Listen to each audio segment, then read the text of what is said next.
Thank you very much for this introduction. And actually, I was very surprised when Bente and Jacques wrote to me quite some time ago asking me to be a keynote. And then I said, on what specifically?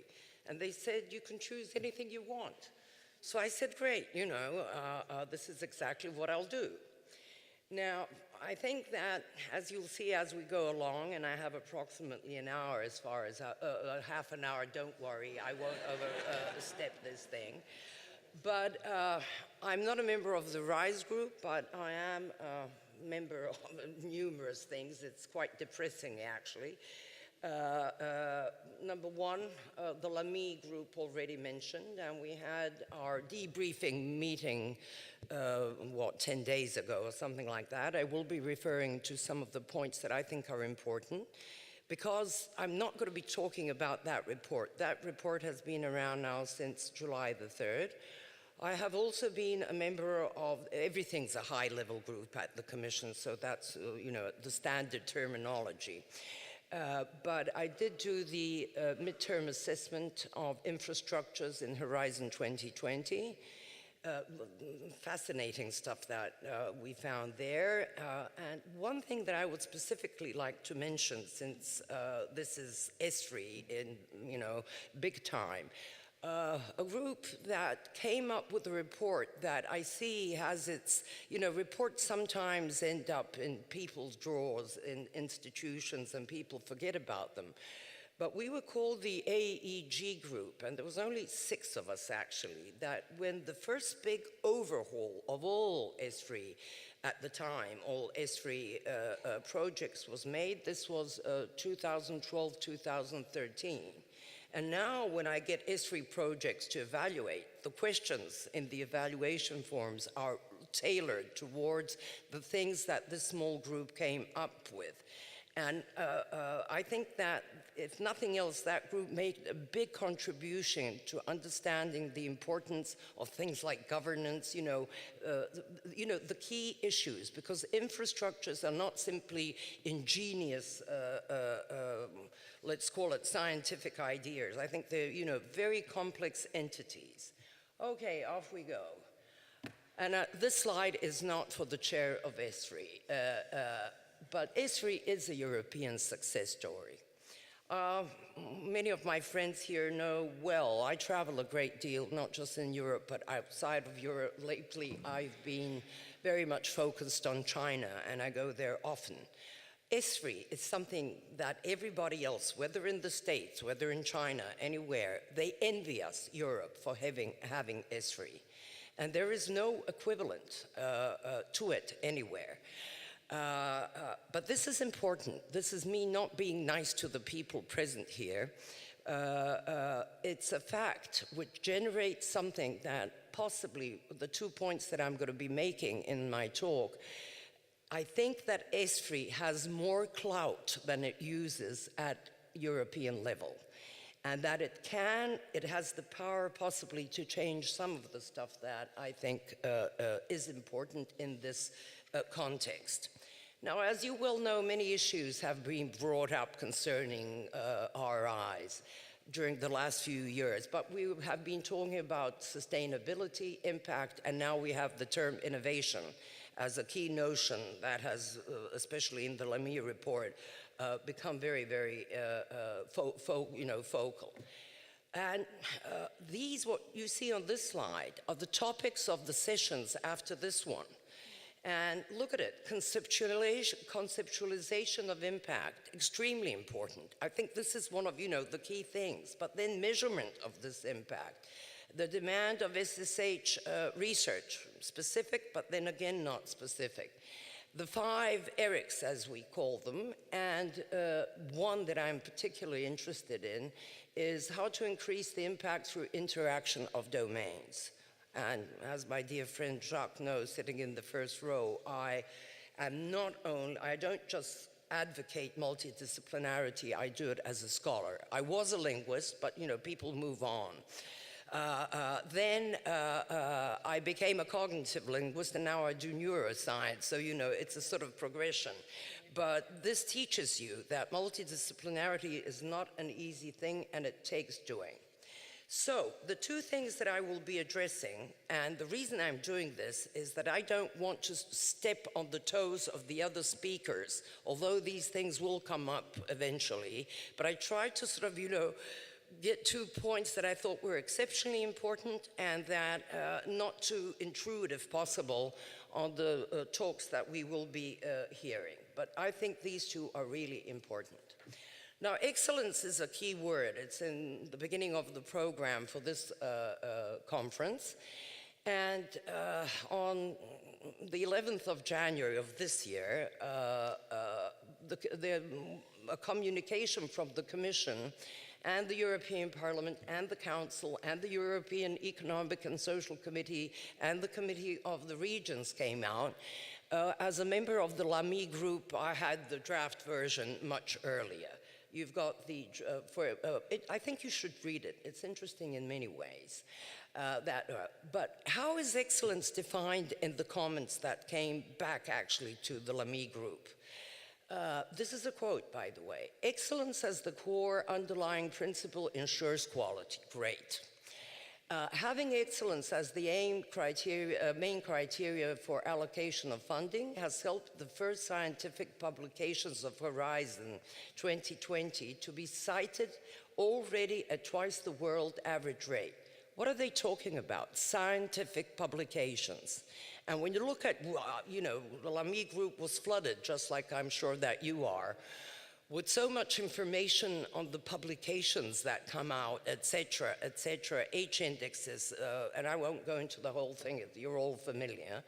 The next thing, and all the important things on my slides are either in green or in red, so if you just read green and red, you're fine. So patents were the other thing mentioned, and their possible commercial value, and the fact, of course, that so far Horizon has supported some, they're not sure about the number, 17 Nobel Prize winners. Excellence. Now,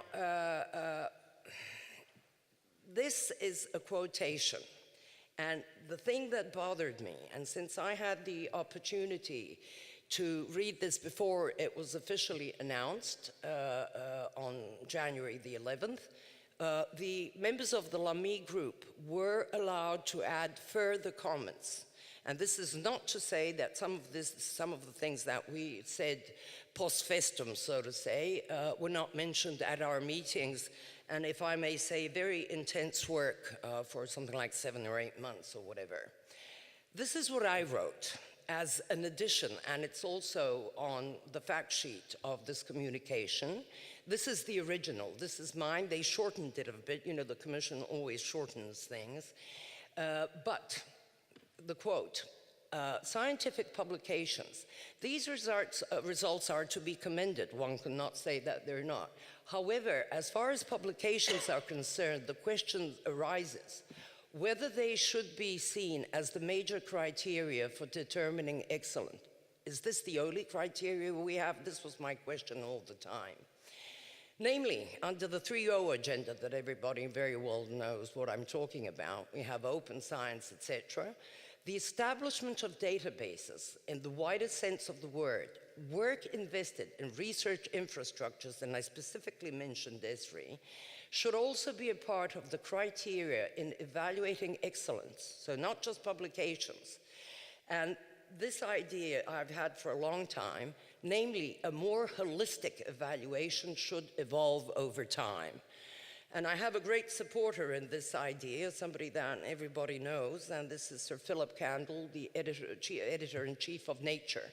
He and I met by chance at a brainstorming meeting a couple of years ago, and both of us believed that the the hardcore, if I may call it, evaluation should change dramatically, but it's not going to be easy. So, how to increase visibility and showcase impact? The path to a holistic approach. This is, one of the questions that I have, and it's a big one. And I wrote a paper on this from a similar meeting in 2014 that was held in Berlin. I believe quite a few people in the audience were there. But when we look at, I will give a very brief historical overview. This idea of mine is not new, but it simply hasn't, it's not my idea, it's other people's idea as well. But it hasn't really surfaced. So my idea is that this brief historical overview of documents that attempt to include non-article, non-book indicators of excellence. Because to my mind, and I know these people personally, somebody who comes up with a brilliant idea for an RI in any domain of science, devotes his or her whole life to it, and then I've seen these CVs, they have one sentence, you know, like saying so-and-so is the instigator of, well, whichever RI I mention, I'll be personal, but some of the biggest ones that ESFRI can boast of. And they have really invested in, you know, knowledge, time, etc. They could have written, I don't know, 30, 100 papers in the meantime, but it's usually one sentence, something that I do not think is fair. But one of the things that, again, there are people in the audience here, and I supported it as well, was the Young Researchers in Digital Humanities manifesto that came out in 2013. It came from the humanities and social sciences communities. And they wrote, I think, I had the privilege of being in Paris when this was articulated, if I may say, and sort of help them as much as I could, was in bringing forth this importance that excellence is not simply articles and books and what have you. But am I too long? No, that's impossible. Okay, right. You have to stop me. The widening gap, in other words, between flourishing digital practices that these young people are involved in and their institutional acknowledgement, this is the key, represent a threat, I think, to the academic community as a whole. And for young scholars in particular, and I do a lot of these assessor or evaluations for job applications, promotions for universities all over Europe. And I try to stress, let's say, contributions, especially because I get the digital humanities ones, not surprisingly. I try to stress as much as I can in my evaluations this importance of contributing to this kind of work, not just writing the papers and the other stuff. Making research and contribution to the establishment of RIs as well as their development an integral part, should be an integral part of promotions and job applications, but we're not there yet. I don't think we are. This helps to validate, for instance, the early career researchers' endeavors, but it also showcases the RIs in themselves, something that people don't realize sometimes, but it's there. This kind of thinking goes even a bit back to December of 2012, which I think was a revolutionary document called DORA, but you all know of it very well, or the San Francisco Declaration on Research and Assessment. And the whole thing was geared against impact factors, quite rightly, if you ask me. But there is this little part that not enough attention was paid to, but it's there. I appreciate the fact that they wrote this down. This is a quote, of course, again, for the purpose of research assessment, consider the value and impact of all research outputs, including databases and software. So they had it in there, and this was microbiology, by the way. It was not humanities or social sciences. We then have the Leiden Manifesto, which does not specifically mention RIs. However, because it was written by Diana Hicks et al., but Diana Hicks specifically, whom I know quite well, or actually very well, because she used to be a hardcore bibliometrician. You could not mention anything outside of H indexes, God forbid, impact factors, anything outside of that was, you know, anathema. Well, she changed for the better. And in this famous Leiden Manifesto that was published in Nature in 2015, these are two quotes again.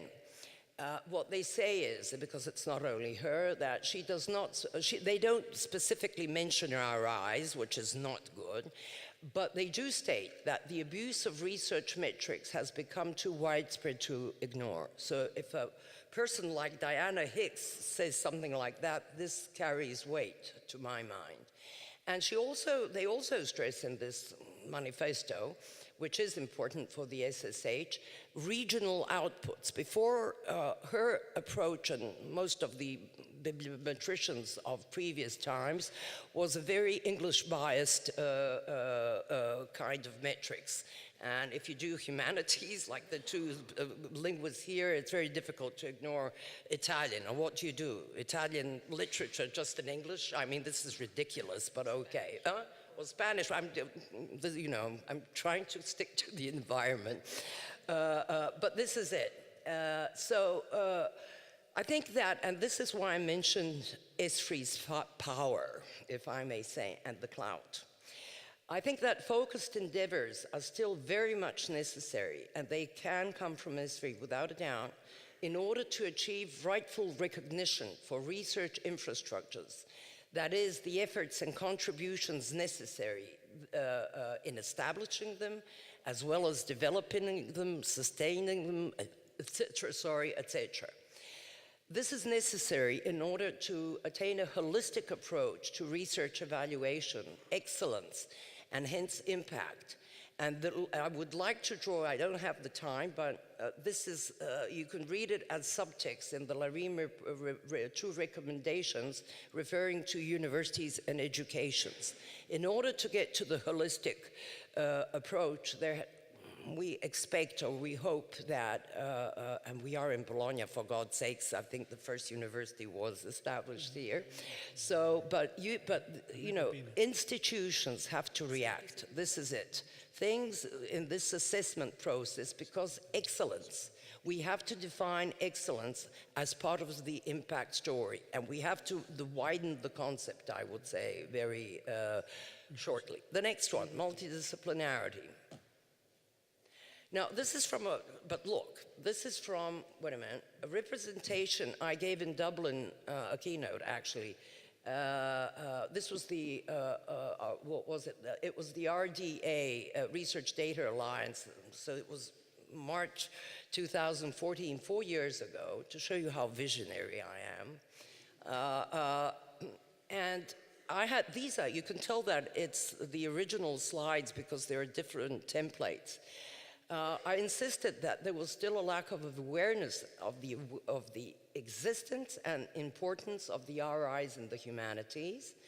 And I also insisted on the fact that RIs are not only significant for humanities research itself, but also for multi, and interdisciplinary topics or projects.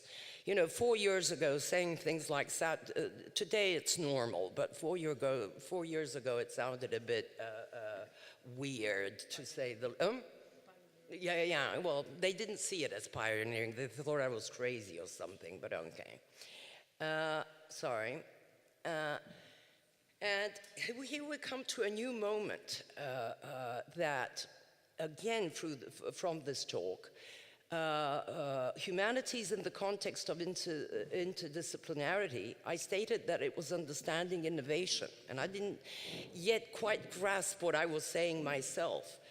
But the gist of it is that the humanities and social sciences not only address global issues inherent in the grand challenges, but also identify and research cultural national differences of different cultures of knowledge.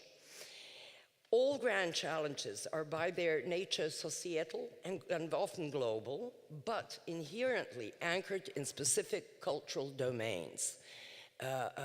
It's the cultural research environment, so to speak, that also determines a lot of what happens in a research subject, subfield, etc. And this is where I connected to the Lamy group. During the work of the Lamy group, quite a number of meetings were held with stakeholders and researchers, and I didn't know what to call them yet, but I called them the innovation world. Pascalami is unbelievable. All our lunches and all our dinners were work lunches and work dinners. You know, I got to the point of losing weight because it was so intense. But Pascal always asked the same question to the people from the innovation crowd. He would ask them, what is the most important feature of innovation? And the answer was a unanimous one: multidisciplinarity. Unanimous for every single one. This was the one-word answer that he was after.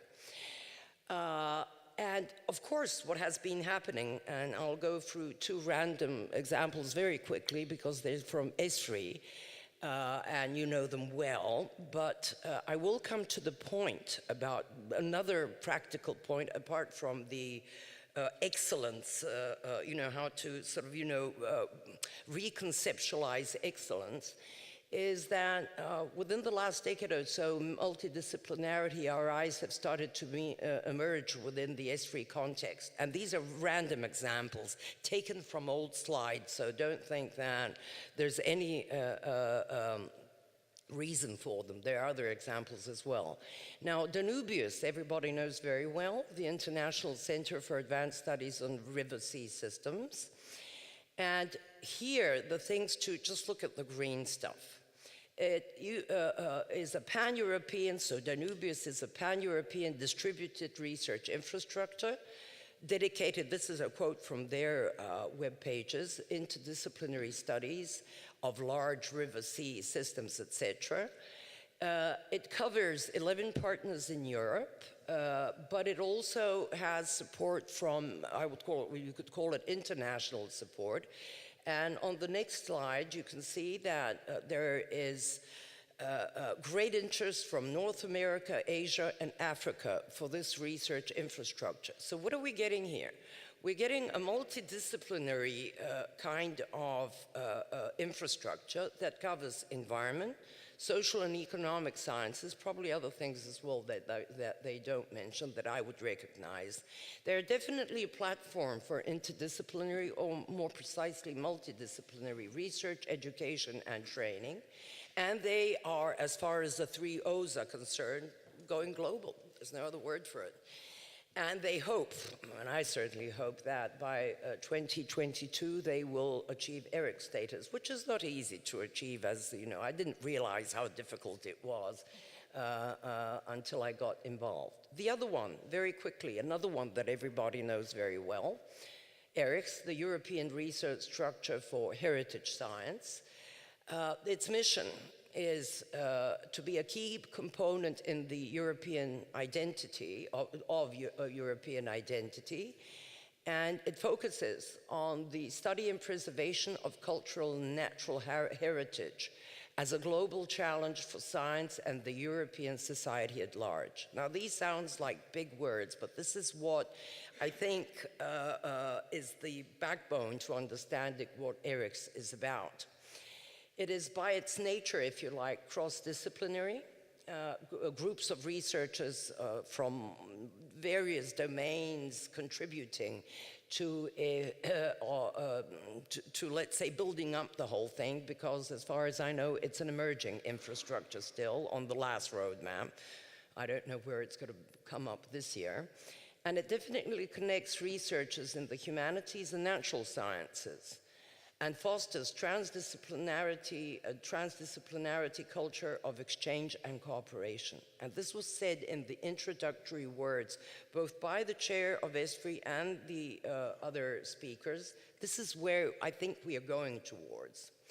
Now, I think that when we talk about multidisciplinarity, the thing to do is to think about research infrastructures, whether they be regional, pan-European, or whatever, as a breeding ground for research across institutions, borders, and disciplines. And I think this is key. Not all infrastructures, please don't get me wrong. I don't see ESFRI as being exclusively a multidisciplinary endeavor, but they are, there will be physics, I'm sure, although even the astrophysics that you mentioned are multidisciplinary too. And when we were in South Africa, no, that was in 2016 for the ICRI conference, because I sort of have a long history with SKA, and a very intense one. It's very interesting to see the effects that infrastructures have economically, but also in all this other senses, if I may call it that, for various communities. And the South African one is, at least I was impressed. I don't know about other people, but I was truly impressed by what was going on there. So through this, the tight interrelatedness between research institutions and especially education of users can be seen as a major, to my mind, as a major source of potentially societal impact. It's these combinations generate this. And the challenge here is, how do you foster multidisciplinarity? This is the big challenge, and it's not easy, believe me. And I will go back. I used to be, a long time ago, and some people know that who are here, the chair of the Standing Committee for the Humanities of the European Science Foundation, while it still existed. And at the time, in 2012, here in Italy, in Stresa, we organized an event on water, which was not yet a hot topic, so to speak. And we got 12. Why Stresa? It's isolated, beautiful but isolated. And we're talking about 34 early career researchers. And thank God this is a small picture. By the end of the week, I was so tired I could hardly breathe, walk, or anything else. They were approximately, the average age was 28. They were mostly PhD students. But they all came from very different disciplines. And they were unbelievable. The first day, the people from the different research domains wouldn't even speak to each other. They, at dinner, at lunch, because they were in Stresa, so there was no going to Milan to the bars and all the rest of it. It's a bit of a long drive, and I mean, the venue was very carefully chosen. So what I turned it into was a military operation. I'm sorry for the terminology. They got name tags on the table so that they could not sit in bunches, but they had to communicate from people from other domains, and it worked. The outcomes. They came up with a journal, which still exists. It's an online interdisciplinary journal on water, and they published joint papers. And then, which really surprised me to no end, this happened in 2012, last year in May, I was the convener of a conference on multidisciplinarity held in Stockholm, organized by the Accademia Europea. And in the early career section that we had was one of the people that attended the Stresa water event, Helen Bridle from Edinburgh. And she did an analysis what had happened to the 34 early career researchers in the 5 years following the event itself. And the results were unbelievable. I won't go into the details, but basically, through this 1 week that they spent together, what you got 5 years later was, I would say, a very high percentage of young people doing interdisciplinary or multidisciplinary work with colleagues from other disciplines. Their joint answer, and we don't have the time to analyze this, but this will be her paper will be published quite soon, is that they claim, and they say, I meet them around Europe, and of course you don't forget them after a week of Stresa, they say that if they hadn't attended this event, God knows, they would have probably stuck to whatever discipline they originally belonged to. And on the basis of the conference that Accademia Europea organized last May, a recommendation was sent to the Lamy group, and it's on the table of the Commission. It's not a part of the report itself, but it's there, believe me, that one of the ways of sort of getting to this challenge of fostering multidisciplinarity was to organize workshops of this kind, get people together that have never seen each other, that come from completely different worlds, And because we've seen, this is just one example, there were other attempts afterwards, that they really do work and that they influence especially early career researchers. So cohesion and synergy between different kinds of knowledges, because this is what we're talking about, imply new ways of interpreting facts and integrating them. In other words, multidisciplinarity should result in networks of knowledge, which in themselves, and this is the key part, can be seen as innovation at the highest level, because this is how it works. If we go back, that the innovation people say that multidisciplinarity is key for what they do. And this is a picture. I apologize to the Clarin people present because they've been exposed to this quite a few times. This is my garden. I'm not bragging. There's a morale to this. This is my garden on the island of Krk in the Adriatic, actually not far from here if we could fly there. And as you could see in the forefront, these are Dutch tulips, needless to say. They are not bred on the island of Krk, but you can also see the olive trees and the sea right in front. And I also have jacarandas from Portugal, blue bushes that I got in Slovakia, etc. And the point is, they live and thrive together without any problem whatsoever. So this refers, number one, to the European concept. If these plants can live together happily, so can we as a community have learned how to do this, but so can disciplines of different kinds as well. Thank you very much.